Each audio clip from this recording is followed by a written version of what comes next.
오늘 우리에게 주시는 하나님의 말씀은 시편 119편 105절에서 112절입니다. 구약 893쪽 말씀입니다.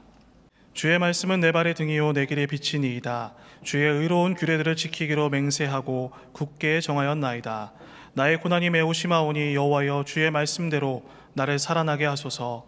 여호와여 구하오니 내 입이 드리는 자원 제물을 받으시고 주의 공의를 내게 가르치소서. 나의 생명이 항상 위기에 있사오나 나는 주의 법을 잊지 아니하나이다. 악인들이 나를 해하려고 올무를 놓았사오나 나는 주의 법도들에서 떠나지 아니하였나이다. 주의 증거들로 내가 영원히 나의 기업을 삼았사오니 이는 내 마음의 즐거움이 됨이니이다.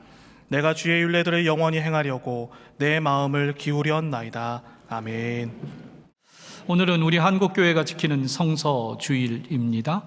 성서주일의 유래는 1904년 영국 성서공회가 성경 출판 100주년을 기념하며 매년 12월 5일을 성서주일로 지키며 시작이 되었습니다. 우리나라에서는 1954년부터 12월 둘째 주일을 성서주일로 정하여 오늘에 이르고 있습니다. 성서주일은 그야말로 전 세계 교회가 하루만이라도 하나님의 말씀이자 생명의 복음이 담긴 이 성경의 소중함을 새롭게 인식하고 또한 그것을 간직하고 이어가자는 그런 소중한 뜻이 담겨 있다고 생각합니다. 특별히 주님의 오심을 기다리는 대림절기에 성서주일이 있다는 것도 우리에게는 뜻깊은 일일 겁니다. 오늘도 하나님의 말씀은 우리의 삶을 변화시킵니다. 그리고 그 말씀은 우리의 모든 삶에 적용되고 품어야 될 소중한 말씀입니다. 제가 정확히 기억나지는 않지만 이재철 목사님의 어느 책인 것 같아요. 정확히 그 책 제목은 모르는데 어떤 책에서 제가 메모를 해놓았던 한 내용입니다. 목사님이 외국에 많이 집회도 다니시고 실제로 외국에서도 꽤 오래 거주를 하셨거든요.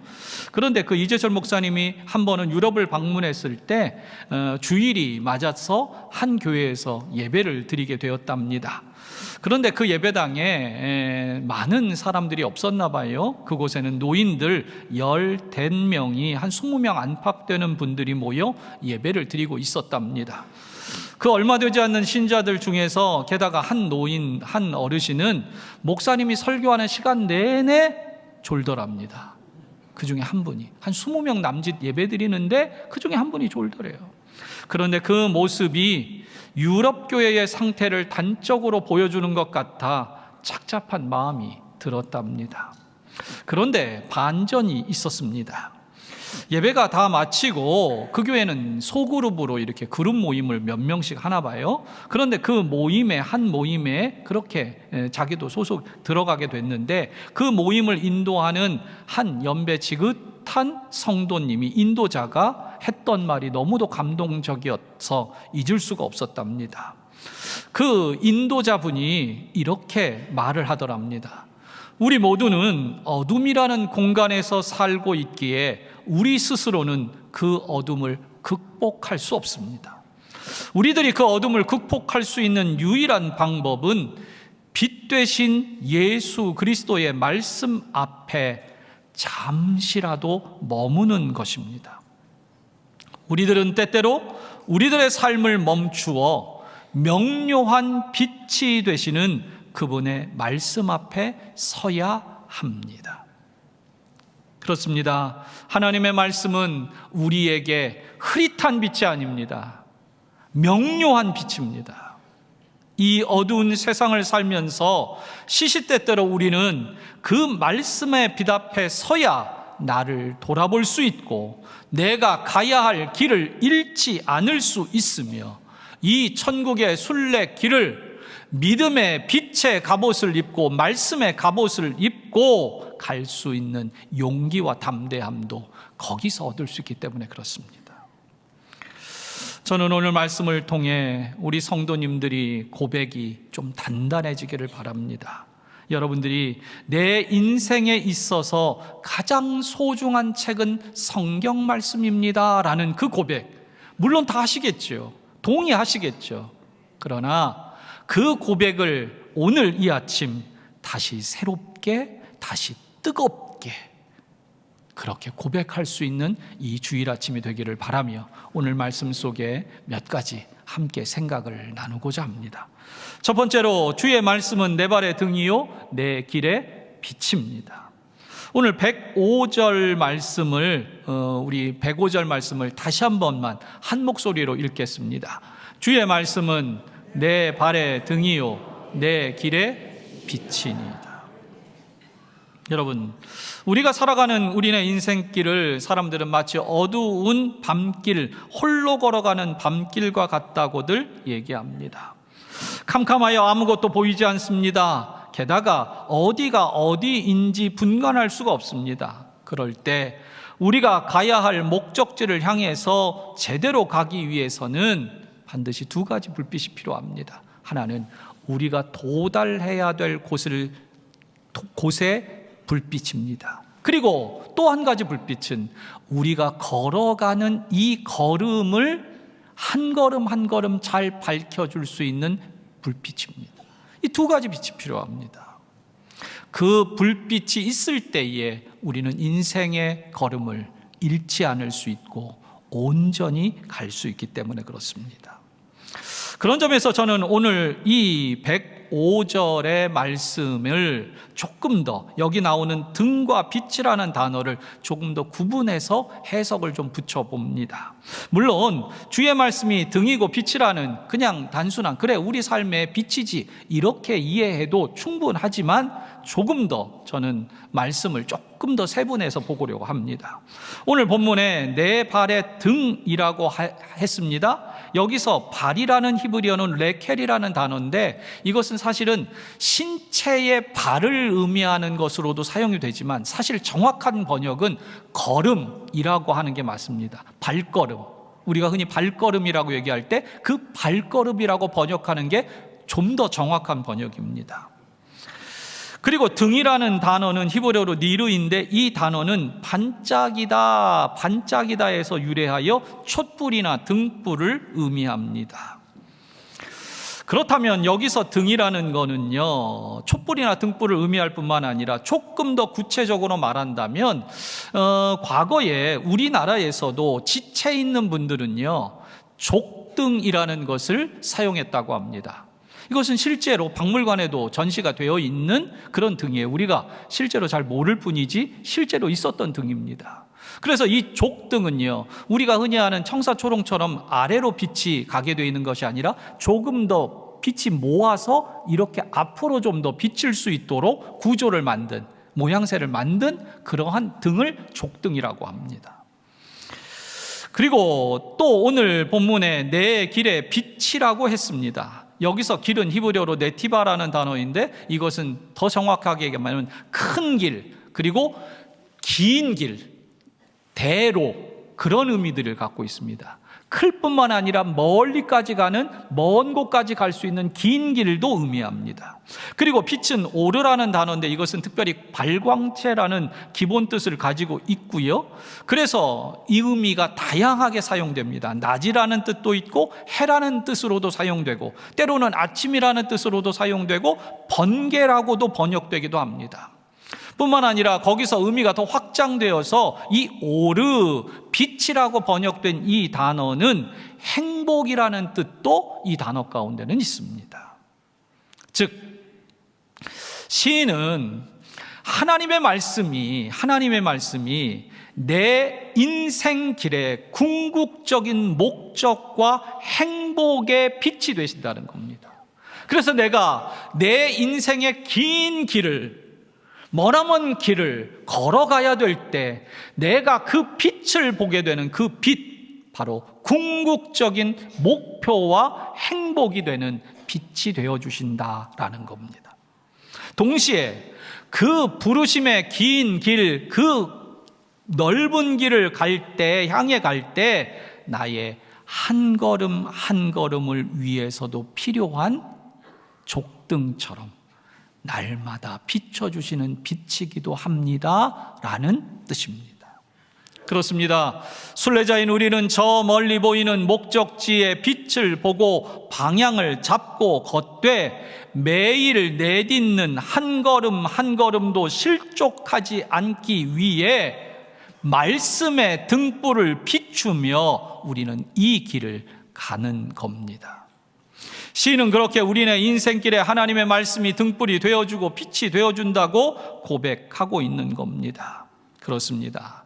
말씀의 빛을 보고 걸으면 인생의 방향을 잃지 않을 수 있습니다. 말씀의 빛을 비추며 걷기만 하면 우리는 우리의 하루하루 상황, 사건에 걸리지 않고 그런 올무에, 수렁에 빠질 일이 없다는 겁니다. 오늘도 여러분, 우리를 형통의 길로 인도하는 것은 하나님의 말씀입니다. 말씀은 오늘도 우리 삶에 하늘의 복된 길, 그 길을 걸어가게 해줍니다. 1837년 6월 18살의 나이로 영국 여왕이 되는 소녀가 있었습니다. 여러분, 18살의 어린 소녀입니다. 한 나라를 다스리는 왕이 된다는 게요, 결코 쉬운 게 아니었을 겁니다.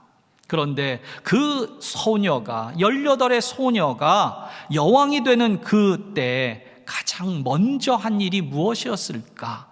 우리는 궁금합니다. 그런데 기록에 의하면 이 18의 소녀가 가장 먼저 했던 건 하나님께 기도했다고 합니다. 기록상이에요, 순서상으로.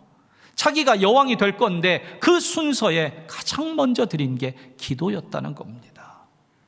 전능하신 하나님, 제가 영국의 여왕이 되면 당신의 말씀대로 통치하게 해주소서.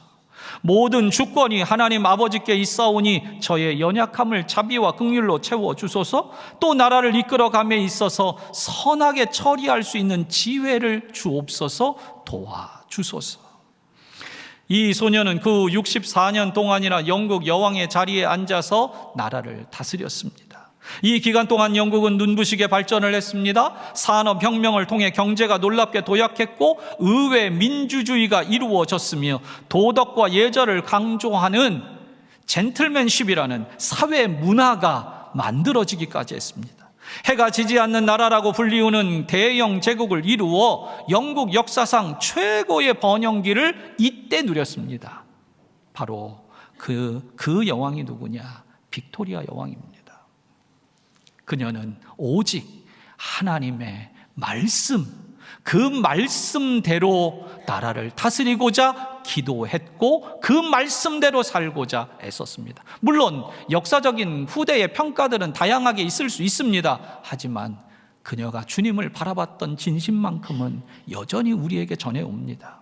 그녀가 남긴 유명한 말 한마디가 있습니다. 4억의 인도는 잃어도 성경은 내 손에서 잠시도 떨어뜨릴 수 없다. 당시 영국이 통치하던 가장 넓은 그리고 많은 인구가 있었던 나라가 인도입니다. 4억 인구였다고 하는데 그 인도를 내어준다 해도 나는 성경 말씀만큼은 포기할 수 없다는 겁니다. 여러분, 오늘도 하나님의 말씀을 포기하지 않을 때 그 말씀을 붙들고 그 말씀대로 기도하고 그 말씀대로 구하고 그 말씀대로 실천하려고 우리의 모든 노력을 다할 때 하나님은 그 사람에게 함께 계시며 복 주십니다. 하나님은 반드시 하나님의 말씀대로 살아가려고 애쓰는 자들에게, 실천하는 자에게 반드시 복을 주십니다. 신명기 28장 3절 이하에 보면 우리 성도님들이 참 좋아하는 그런 복에 관한 유명한 성경 구절이 있습니다. 성읍에서도 복을 받고 들에서도 복을 받으며 내 몸의 자녀와 내 토지의 소산과 내 짐승의 새끼와 소와 양의 새끼가 복을 받을 것이며 내 광주리와 떡반죽 그릇이 복을 받을 것이며, 그 다음에요 유명한 구절이 나와요. 여러분이 너무도 잘 아시는, 내가 들어와도 복을 받고, 저기가 나오네요. 안 나와요. 여러분들이 다 맞추시는데. 나가도, 아마 기도 시간에 많이들 하실 거예요. 그런데 여러분, 이 놀라운 복을 하나님이 주시는데 그냥 받는 게 아니라는 걸 알아야 합니다. 이 28장 3절 앞에 아주 중요한 전제 조건을 하나님께서 말씀합니다. 28장 2절에 보면 내가 내 하나님 여호와의 말씀을 청종하면 이 모든 복이 내게 임하며 내게 이르리니. 여러분, 하나님의 말씀을 청종하는 자에게 이 복을 주신다는 겁니다. 여기 청종이라는 단어 그 자체는 우리 한자의 조합이니까 귀로 듣는다라는 뜻과 따른다라는 뜻일 겁니다. 순종한다라는 뜻입니다. 그렇습니다. 청종은 귀로 듣는 것만이 다가 아닙니다. 삶으로 실천하는 것까지입니다. 그렇습니다. 하나님은 오늘도 그 말씀을 따라 지키는 사람, 그 사람에게 복 줍니다. 그런데 이 청종한다는 단어의 기본적인 뜻 가운데는 사실은 제가 묵상하면서 깨닫는 거는 그냥 들리는 것만 듣는 게 아닙니다. 설교 시간에 들리는 말씀만 듣고 끝, 이게 아닙니다. 말씀을 찾아 듣기까지 하는 겁니다. 들리는 말씀 그 너머에 내가 하나님의 말씀을 찾는 열심을 가지고 듣고 그 찾는 열심을 갖고 들은 걸 가지고 따라 살 때 하나님은 들어와도 복을 받고 나가도 복을 받는 그런 놀라운 축복을 여러분에게 더해 주실 것입니다. 두 번째로는 우리가 알아야 합니다. 주의 말씀을 따라 사는 성도에게는 고난이 분명히 있다는 사실입니다. 이거는 신앙의 진리입니다. 고난과 역경과 환난과 억울함과 실패와 좌절 없이 하나님 앞에 인정받은 신앙인은 없습니다. 항상 승승장구하면서 하나님 앞에 인정받은 사람은 아무도 없어요. 믿음의 사람, 말씀으로 살고자 하는 사람에게는 반드시 고난이 있습니다. 오늘 시편 107절에도 보면 시인은 말합니다. 나의 고난이 매우 심하오니 여호와여 주의 말씀대로 나를 살아나게 하소서. 109절에 나의 생명이 항상 위기에 있사오나 나는 주의 법을 잊지 아니하나이다. 110절에 악인들이 나를 해하려고 올무를 놓았사오나 나는 주의 법도들에서 떠나지 아니하였나이다. 여러분, 때로 우리가 여러 가지 고난을 당합니다. 때로는 말씀을 따라 살려고 하기 때문에 고난을 겪는 일도 있습니다. 어쩌면 어떤 이유에서 고난이 오고 위기가 찾아오는지 알지 못한다 할지라도 여러분, 중요한 것은 그 고난과 위기의 순간에도 말씀을 떠나서는 안 된다는 겁니다. 시인은 분명히 말해요. 나의 고난이 매우 심했다. 내 생명이 항상 위기에 있었다. 나를 해하려고 올무를 놓는 자들이 있었다라고 말합니다. 여러분, 하나님의 말씀을 듣고 하나님의 뜻대로 살아가는 하나님의 부름받은 백성에게도 여전히 고난과 위기와 올무는 있습니다. 그러나 그 다음이 중요합니다. 그럴지라도 주의 법을 잊지 않았습니다. 주의 법도를 떠나지 않았습니다라고 시인은 고백하고 있다는 겁니다. 성도 여러분, 오늘도 하나님의 말씀은 평안할 때만 필요한 게 아닙니다. 우리의 위기의 때에도, 우리가 고난과 위기와 올무를 당했을 때도 이 말씀은 붙들어야 될 말씀입니다. 클래런스 W. 존스는 이런 말을 했습니다. 당신이 직면하는 장애물들이 많을수록 하나님께서 무언가를 하실 수 있는 기회와 가능성이 많아진다. 100번 옳은 얘기입니다. 여러분, 우리에게 어떤 장애물들이 많이 생기고 고난이 닥쳐오면 그때 비로소 하나님은 우리에게 일하십니다. 그리고 하나님은 우리를 통하여 영광 받으십니다. 2015년 KBS TV 다큐멘터리 방송으로 처음 국내에 소개된 하형록 회장님이라는 분이 있습니다. 이분은 건축가인데요, 건축 설계 회사를 운영하는데 미국에서 5손가락 안에 꼽히는 건축 설계 회사인 팀 하스의 설립자이고요, 오바마 대통령 당시에 대통령의 지명을 받아 국립건축과학원 종신직 위원으로 오른 그런 굉장히 유명한, 미국 내에서도 유명한 건축 설계가입니다. 이분은 1957년생인데요. 목회자 가정의 3남 1녀 중 차남으로 태어났습니다. 초등학교 졸업을 앞둔 1969년 12월 온 가족이 미국 필라델피아로 이민을 가서 지금까지 미국에서 삽니다. 그런 하영록 회장님에게 여러 일화들, 사건들이 참 많은데요. 그분의 어린 시절 한 이야기입니다. 목회를 하셨던 아버지가 부산의 한센병 환자들이 모여 사는 그 근처에 살고 있는 그 부락, 그 마을의 담임 목사로 그렇게 가게 된 겁니다. 그런데 당시만 해도요, 한센병 환자들에 대한 사람들의 인식이나 핍박이 굉장히 심각했습니다. 굉장히 모멸했고, 그리고 굉장히 낮게 봤습니다. 어린 하영록은 그 마을에 살다 보니 사람들에게, 그 학교 아이들에게 그렇게 따돌림을 받았답니다. 그래서 형과 이 하영록, 이 동생인 형록이가 늘 학생들을 피해서 다녀야 될 만큼 그렇게 위축되고 주눅든 채 어린 시절을 보내던 그런 때랍니다. 그러던 어느 날 어린 하영록은 또래의 한센병 환자인 자기 또래 아이에게 어느 날 물었답니다. 야, 너는 어떻게 지금 이 병이 걸려서 지금의 상황을 넌 어떻게 견디니? 그렇게 묻자 그 아이가 진지한 표정으로 이렇게 대답합니다. 이게 나야. 나도 이런 병을 앓고 싶지는 않지만 이게 나인 걸 어떡해. 그저 그 사실을 있는 그대로 받아들일 뿐이야. 그런데 나는 예수님을 믿으니까 마음이 평안해. 마음이 평안해. 놀란 하영록, 어린 하영록이 놀라서 다시 묻습니다. 사람들이 너를 피하고 세상에 따돌리는데 어떻게 그렇게 너는 평안한 마음을 가질 수 있는 거냐? 그러자 그 아이가 다시 또 대답을 합니다. 예수님은 언제나 우리에게 선택할 수 있는 기회를 주셔.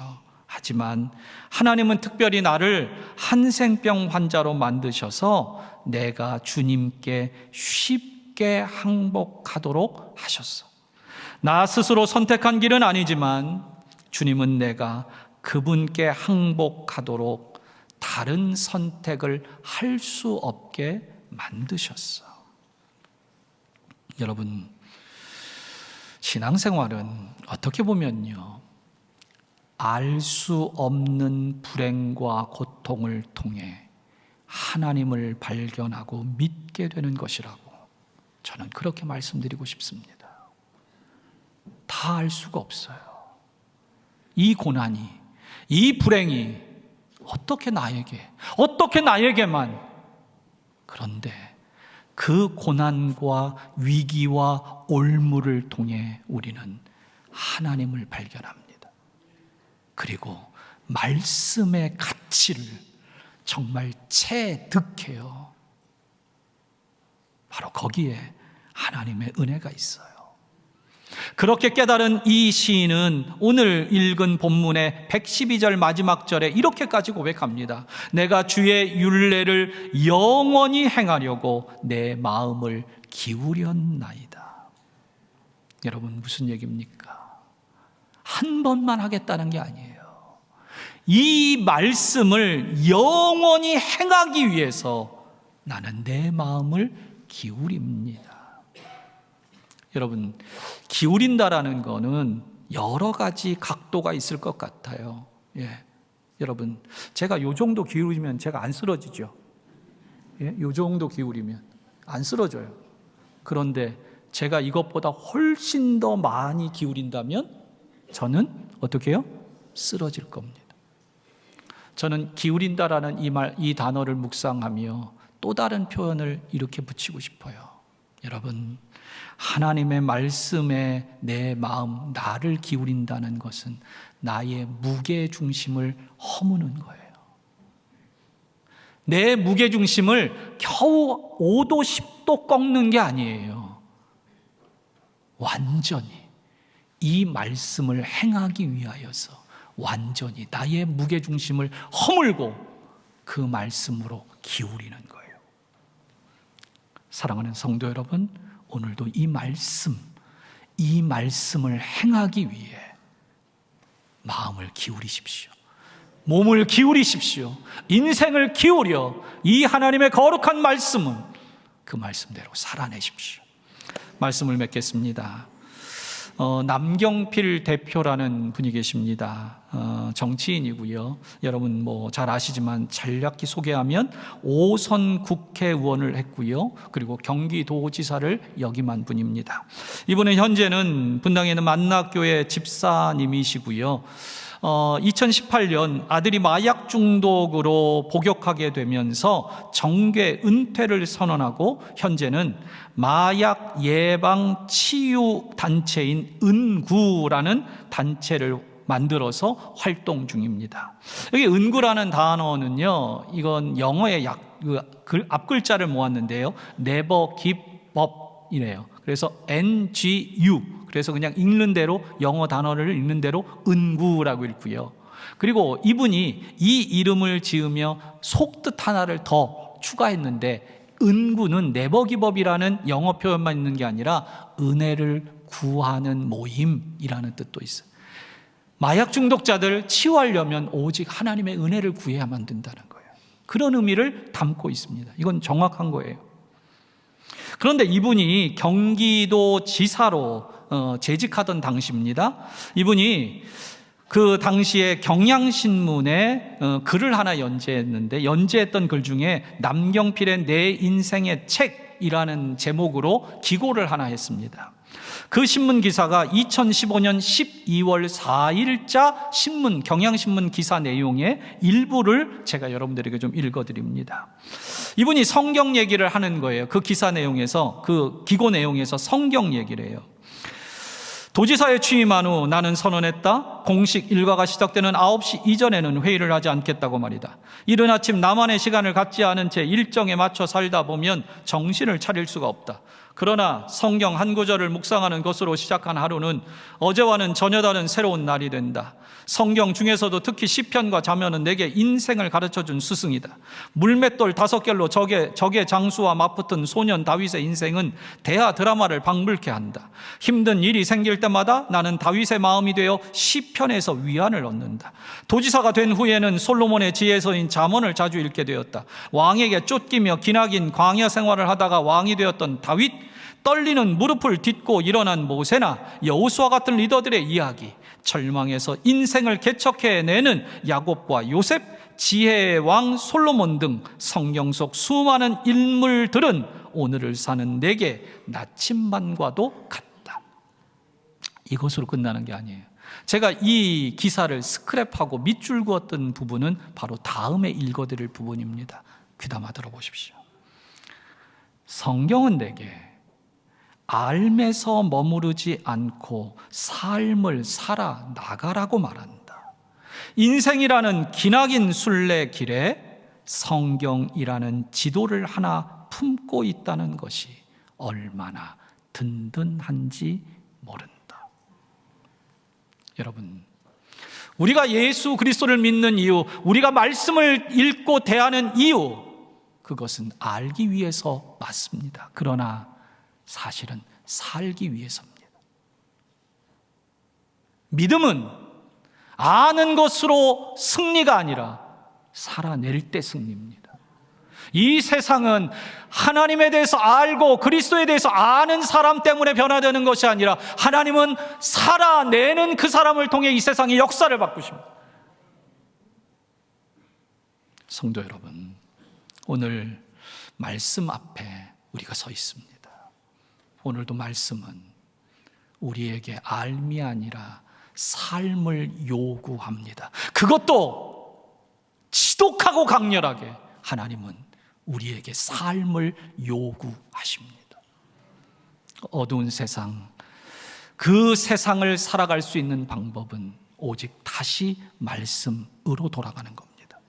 어두운 세상 한 치 앞도 알 수 없는 인생길을 걸어갈 때 내가 걷는 길의 목적과 방향을 알려주는 빛이 있고, 또한 한 걸음 내딛는 발 앞을 비추는 등불과 같은 말씀이 있기에 오늘도 우리는 든든합니다. 여러분, 오늘도 이 말씀이 우리에게 생명이며 영원히 행하기 위해 청종하고 마음을 기울여야 할 소중한 말씀입니다. 오늘 이 아침 여러분들에게 이 말씀이 고스란히 그렇게 뜨겁고 새롭게 다시 적용되는 은혜가 있기를 축복합니다. 기도하겠습니다.